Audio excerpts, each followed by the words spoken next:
But Paul here gives us a more specific speaking to one another. Go to that Ephesians 5:19 slide, addressing, again, please. Thank you. Addressing one another in your psalms and your hymns and your spiritual songs. There's diversity in the kinds of songs we do. And you're singing and making melody to the Lord with your heart. Now, here's what I want you to notice next. One of the reasons you come to church faithfully is so you can minister to them when you sing. So you don't want to get all super spiritual about our gathered singing. I've heard people do this. They get all super spiritual. It's not right. It's not biblical. It's half right. And they say, oh, when we sing, it's only the Lord. It's just me and the Lord. I'm just singing to God. I don't care what anybody. Well, that's wrong. In fact, the other people come first in this verse that is meant to edify them. And part of what they need to be built up is to feel the friction of the heat and the passion of their souls coming out of their mouths as they sing. So you want to sing for them. And you're singing to them. So don't get all super spiritual. It's only for God.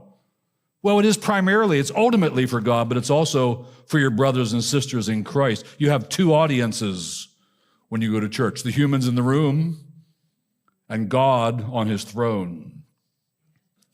So here's what I want to say about that. So when we sing, and don't miss it, be filled with the Spirit and sing out. I'm going to talk about this for a minute, but I got to pause and tell these guys, because they were right behind me and they could tell I wasn't much singing out today. You know why? I pretend it sometimes because I have to save my voice.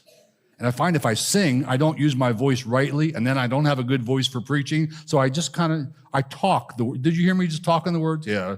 I can do that. That's talking. But if I sing, I mess up my voice. The last song, I don't care about my voice. I'm going to sing. But here, look up the word loud in the Old Testament. I did this week. There are a lot of things that are loud in the Old Testament. Some of them are instruments in corporate worship. They're loud, like loud cymbals. Loud cymbals are 115 decibels. We never go anywhere near that. We have our cymbals encased in glass, so they're not so loud. But God was honored by cymbals at 115.